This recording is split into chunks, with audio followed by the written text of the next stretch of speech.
Hi, I'm Paula Storm. Welcome back to my YouTube channel. It's been a minute, but we're back and hopefully going to be making more regular content. Over the last couple of years, or a few years ago, I made a video about UV resin for beginners and teaching you how to use UV resin to make amazing fun projects. That video went a bit crazy and we're about to hit, I think, 300,000 views, and there's over 900 comments just on that one video. So I thought I would do a follow-up video to that one and go over some of the questions that you guys have asked and try and answer some of those questions that you have about UV resin.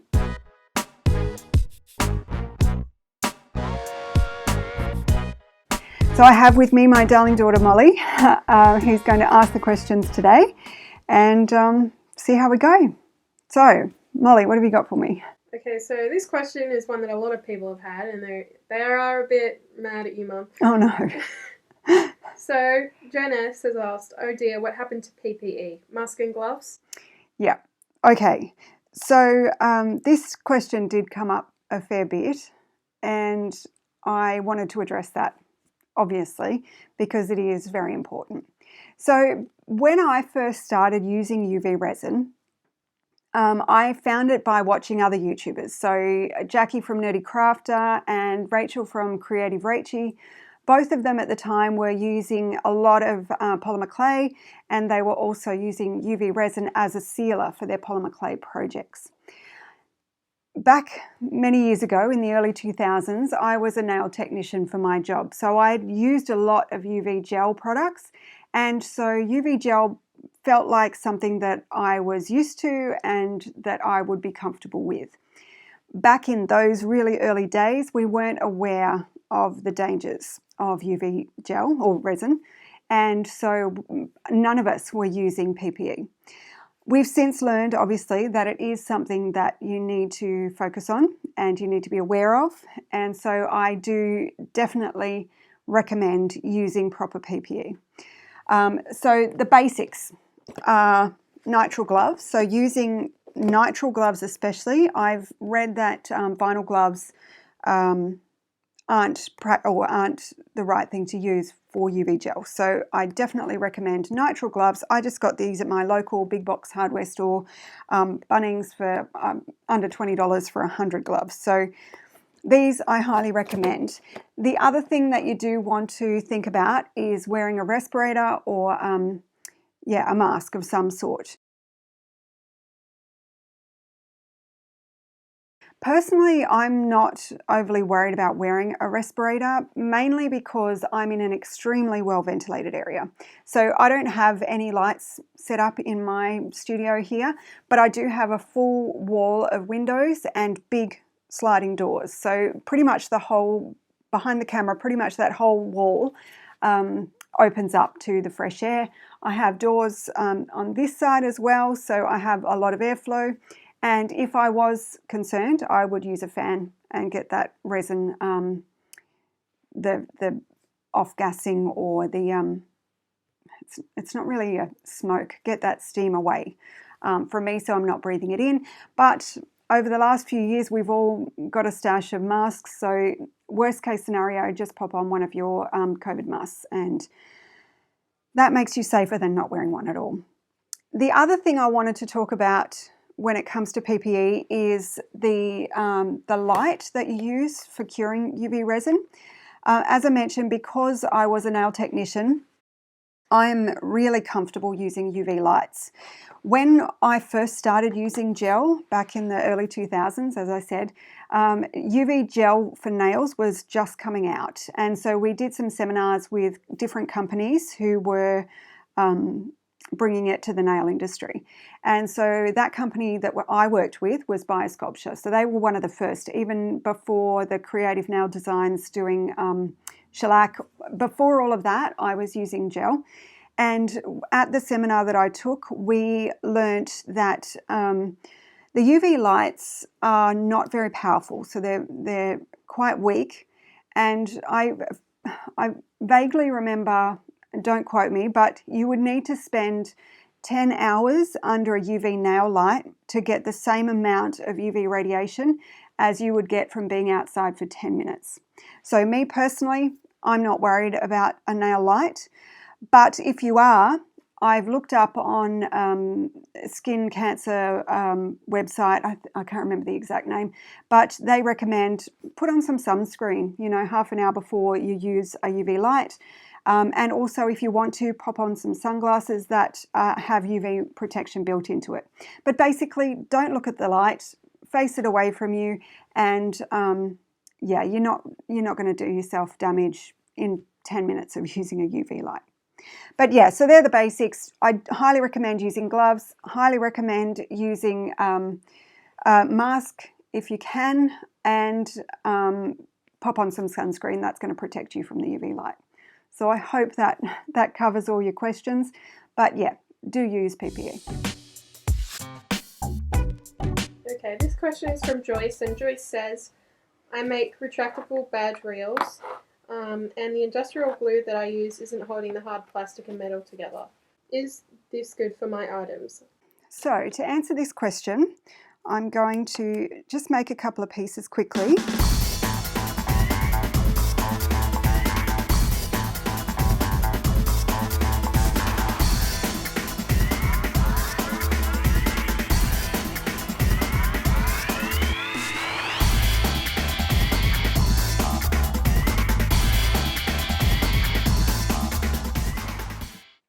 Okay, so I've finished my little bats. They look super cute. But I'm going to leave them in the mold for now. And I'm going to show you something that you can do to make sure that your earring backs stay connected. Okay, so what I've done is I've just made a little cabochon or decoration basically that I'm going to attempt to attach with UV resin to my badge reel like this. Now, some of you may have already noticed what the problem is going to be. When I was making the little cauldron, the resin didn't cure all the way through to the back because, as I mentioned in the last video, UV resin needs UV rays to cure. And because the resin on the back wasn't cured all the way through, the UV rays weren't getting to the back. So when I attach it to this badge reel, the light is not actually going to be able to penetrate through the colour I just made and attach itself to the badge reel. So this is actually not going to work. What I've done here is I've got two little bats that I've made to make earrings, and I've got my earring backs here. The way I'm going to make this work is I'm leaving it in the mould, and I'm actually going to attach the earring backs with some clear resin. So I'm just going to put a job of clear resin on the back. Just a small amount is fine. And then what I'm going to do, I'm actually going to use some tweezers, and I'm going to grab those tweezers grab the earring back with my tweezers, and I'm actually going to bury that into the UV resin. So I'm just going to spin it around for a sec and make sure that that resin completely covers the earring back, and it's going to be buried in the UV resin, because then there's no way that this can detach.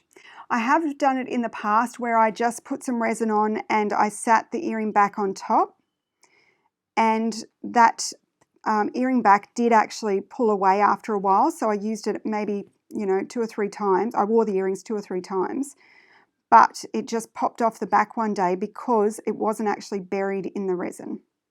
So by making sure that the resin comes over the top of the earring back, I'm going to make sure that that back, it'll actually bend and snap before it comes away from the resin if it's buried. So I probably should have done one of these at a time. I'm just going to cure that, and then those earring backs will never come away from the resin. What I could do to make this work is I could make a piece that's transparent or clear, and then the UV rays would penetrate through and attach itself to the plastic. Personally, I don't think that's going to be a very strong bond, and the resin may just pop off again.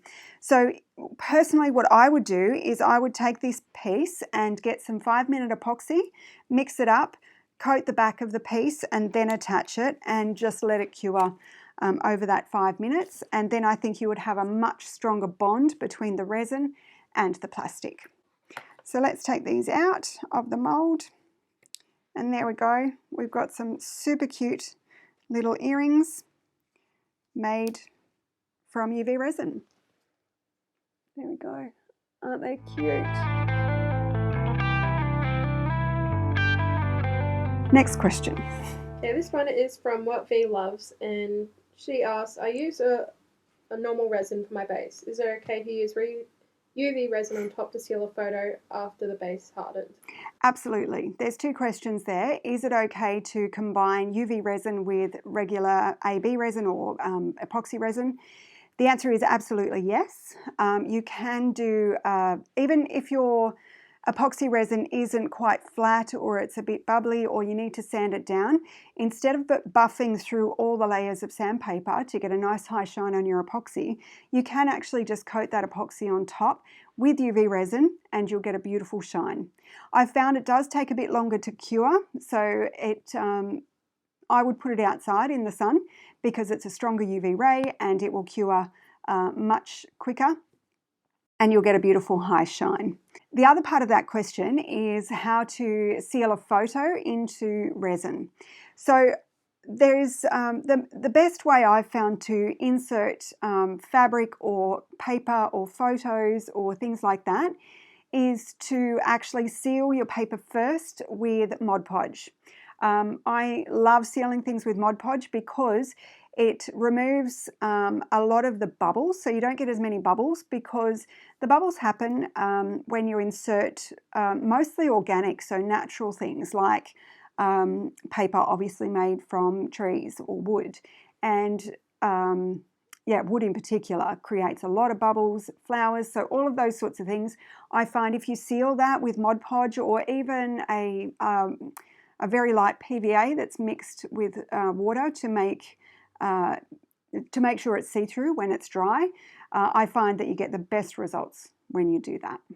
Okay, this question is from Ty Brewer, and they ask, I was wondering if the main light illuminating you is natural light from a window or if you're using in a studio. Is there any risk of resin curing with natural light, or the glass windows block enough UV to prevent immediate curing? So when I'm working on small pieces like these little earrings, I've found that I haven't had too much trouble with light coming in and curing the piece as I'm working on it. But the first part of your question was, am I using studio lights? So I'm actually not using studio lights.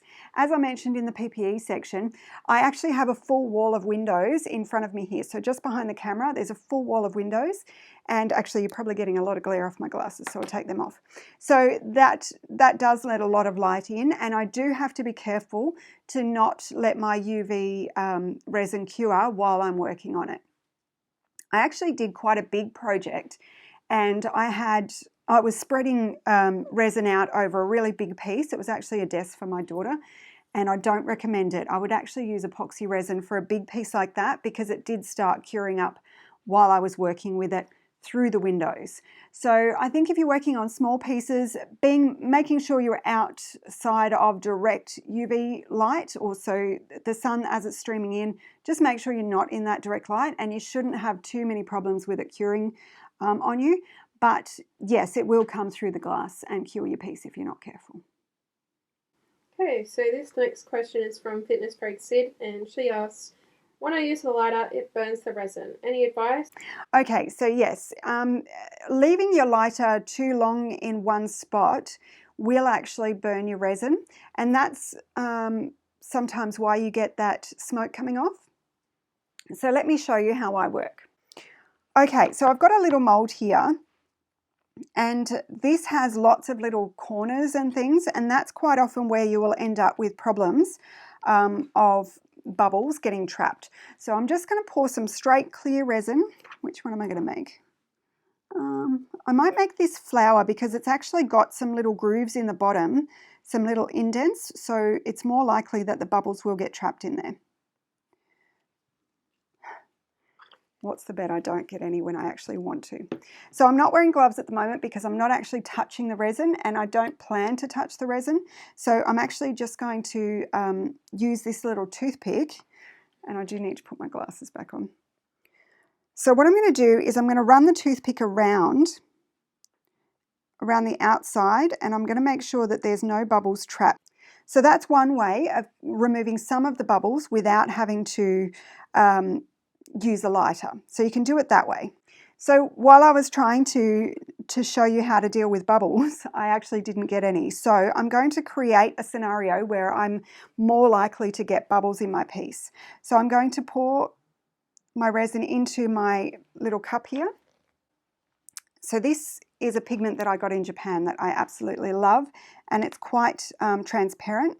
So this will, I'll make sure I get some bubbles. But what I'm doing is mixing this up really well, and see how I'm sort of lifting the resin? That's creating bubbles.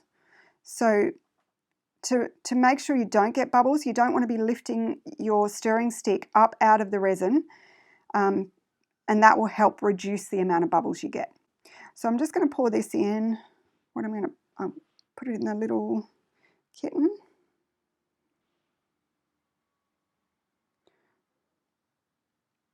So I've definitely got some bubbles in there now. And a lot of them are actually stuck around the outside of the piece.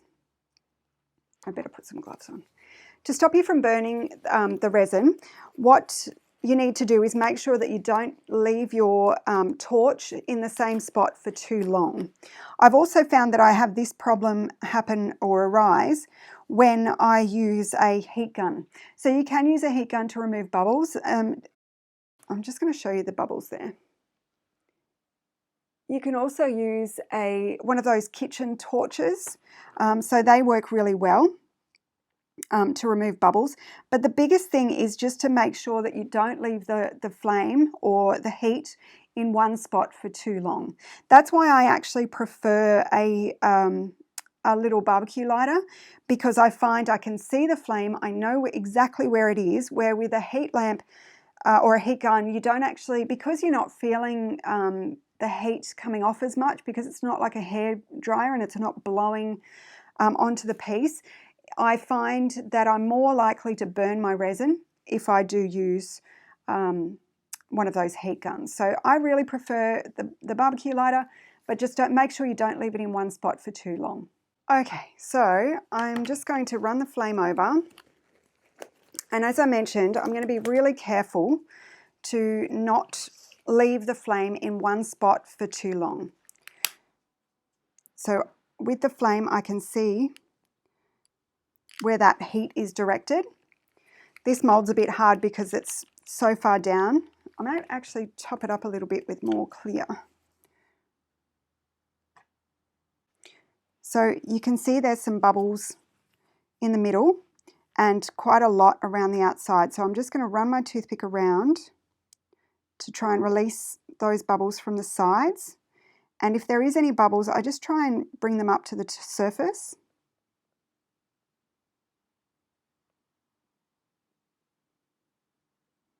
So there's quite a few in there now. So I'm just going to run that flame over. Oops, looks like I'm almost out of gas. And as long as you don't leave that flame in the one spot for too long, then you shouldn't get any burning. As I mentioned, the other thing to try is to make sure you don't lift your stirring stick up and out, because that also creates bubbles. So the best way to get rid of bubbles is to avoid having them in the first place. So try not to mix up your clear resin. Like, don't shake up the bottle, because that will create air bubbles. And try not to leave your flame in the one spot for too long. So I can still see quite a few bubbles in there, so I would keep working. We don't really have the time today, but I would just keep working away at it and remove as many bubbles as you possibly can, like that. And then cure. So while we're waiting for this to cure, we might just answer another question. Okay, the second part of the question was, I add resin to painted wooden earrings. They aren't coming out clear at all. What's a small hole? Okay, so the little tiny bubbles, the problem with those is you're trying to insert something that's organic. Well, I call them organic, but things that aren't man-made. So things like trees are designed to allow airflow. So there's tiny little holes through that piece of wood. Same with flowers and all sorts of things like that. So when you're inserting an organic piece into resin, it will sort of get sucked into those tiny little microscopic holes and release air bubbles. So the best way to prevent that from becoming a problem is to coat your the wooden piece first with Mod Podge, or again a watered down PVA coating. Coat that wooden piece first, coat the flower, you know, and things like that, and that will prevent the resin from seeping into those tiny holes, and you won't end up with those little air bubbles. So I'm a big advocate for coating everything that's bigger, so not like glitter or anything like that, but those bigger pieces like flowers, I really try to either coat them with Mod Podge first or coat them with some actual resin. So when you've got a flower, you've got like a little cup, so if you drop some resin in, you don't need it to look good, you just need it to get into those little nooks and crannies. Cure that, fast cure it with, maybe you use your torch to get it to cure quickly, and then you can actually insert it into your piece and you're much less likely to get those tiny little bubbles. Okay, so the next question is from Debbie, and Debbie asked, have you ever tried using food colouring instead of the pigment that you used in the videos? Okay, so food colouring. Food colouring came up actually more than I expected in the questions in the last video. So I thought I'd do an experiment. I've never actually tried to use food colouring to colour resin, and there's one main reason, and that reason is that the very first ingredient on food colouring that I've found, it's actually easier to see on here, the very first ingredient is water. And water is a big problem because, as I mentioned last time, UV resin hates water. So what colour should I go with, Molly? Blue is my favourite. Blue? Okay. So we're going to try, but I really don't think it's actually going to work.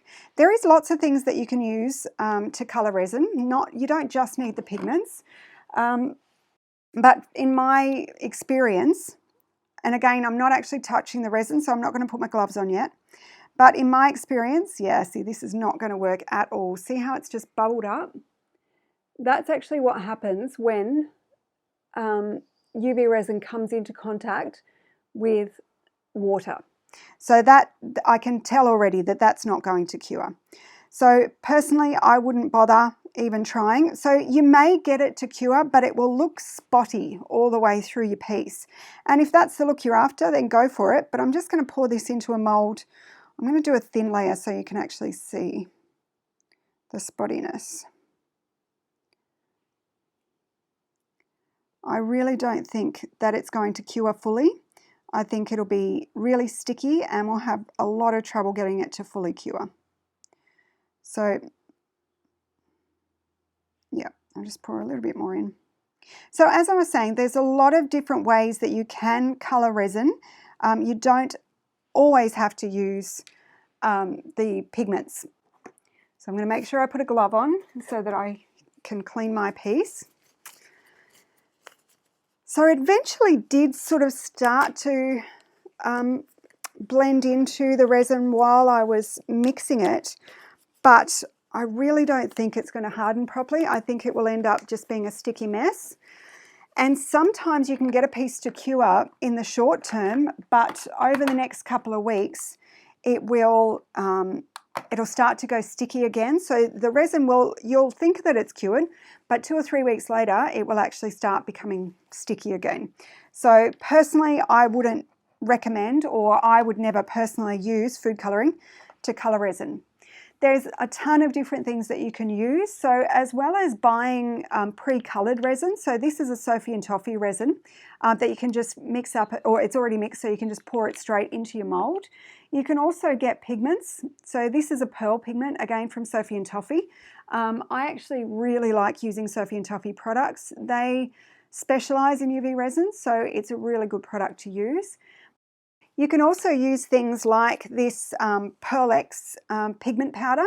So you can absolutely use this, and it is a little bit expensive, but a little bit goes a really long way, and you just want to make sure that you're a bit careful with this to make sure that you don't make it your layers too thick, because it will really struggle to penetrate through to the bottom and it won't fully cure.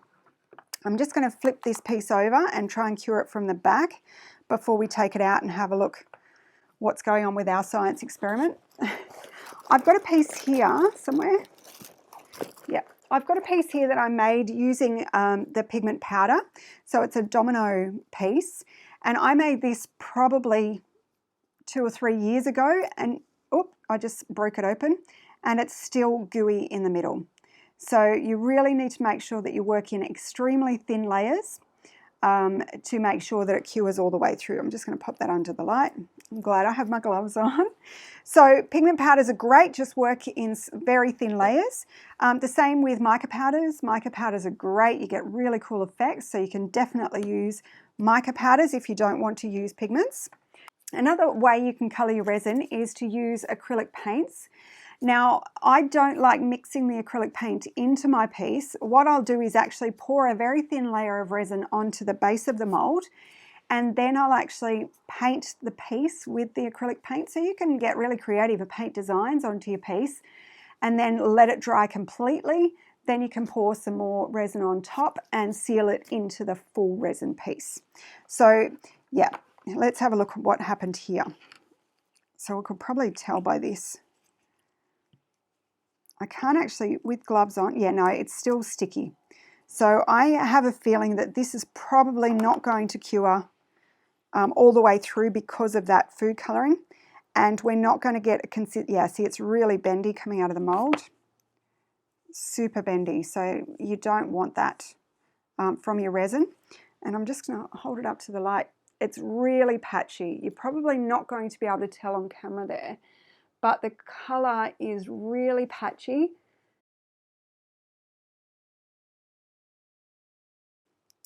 If I shine a light through it, you can actually see just how blotchy it is. Let me line it up. Yeah, see how blotchy it is with the food colouring? Yeah, for me that's a massive fail. I would not actually recommend at all. Now that I've tried it, I definitely don't recommend using food colouring.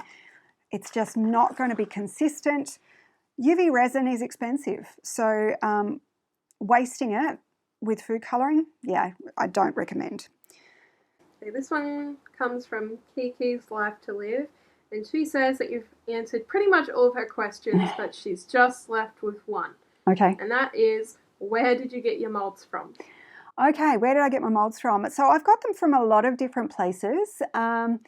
I originally started using moulds that I got off eBay, and they're fine. They're quite good moulds. As long as you're not curing your resin too fast, then the mould can actually tear, and when you peel out the resin, you'll damage your actual mould. So yeah, started off on eBay, and those cheap ones that you get from China are fine, as long as you're using the clear moulds. So this clear mould is fantastic. That's actually one of my favourite moulds. I've got another one here. So this one I actually got, I can't remember if I got it on Amazon or on eBay, but yeah, this one is great too. It's not as clear, so as you can see, it's not as clear as the button mold, but this one is still really great because it allows the UV resin to penetrate all the way through to the bottom, and you can flip it over and cure from the back. So those molds are fantastic, but the place I buy most of my products these days are from Sophie and Toffee. So I mentioned them earlier. That's where I get my resin now that we've, as a business, sold out and we're not selling resin anymore. Sophie and Toffee is the best place that I buy my UV resin. So you can definitely get it from them, and I'm not sponsored by them, I'm not affiliated with them, but I do have a discount code that I'll include in the description box below that will actually get you 10% off any purchases from Sophie and Toffee. And I do get a very tiny little kickback, maybe a few dollars, but it doesn't cost you any extra to use that link. So definitely worth getting the discount code. So that's where I get most of my molds, and their molds are actually the best quality that I've found. I haven't really used other brands though, so for me it's the cheap ones that I can get on eBay, Amazon, and Sophie and Toffee. So that's the molds that I recommend. Sandy C, and she says, which side of the silicone mold is up? Oh, okay. Yeah, so this is really interesting because I got this question on the last video too when I was making pendants. So the bottom of the mold, the top of the mold, doesn't matter. You can make either side your front side. Personally, when I'm doing layers, and so in that last video, I made the piece that had some gold flakes and things. I'll put some pictures up so you can see. So when I was making that, I worked from the bottom of the mold up, and so the top was my front side. I like working that way, but there is one disadvantage. You don't get as nice, sharp, clean edges when you're working from the top. The way I solve that is to dome my piece, so I just add another thin layer of resin on the top after I've taken it out of the mold, and I get a beautiful finished piece. So it's really up to you whether you use the front or the back, doesn't matter. Okay, so that's it for today. I just want to briefly thank you so much for showing so much love in that last video. I hope this video is as helpful for you. If you have any more questions, please don't hesitate to ask. And also, if you have any other topics that you would like me to cover, I mentioned in that last video that I have a lot of crafty obsessions, and I've since learned that that's an ADHD thing, and I clearly have ADHD. So I have a huge amount of crafty obsessions, and so I would be more than happy to make videos on any craft that you can imagine. I have a product that I found that is a lot healthier and a lot better for us than UV resin that I'm hoping to do a video about shortly. So there's that coming up. But yeah, if you have any questions, any crafts that you would like me to feature in a video doing top tips, then please just leave it in the description box below. Thank you so much for watching my video, and if you would like to subscribe, I'd really appreciate it. I'm so awkward at this. I hate doing the like, comment, subscribe, ring the bell. I'm hopeless at it. Anyway, if you feel like doing those things, do those things. Thank you so much. I appreciate you. I'll see you next time. Bye.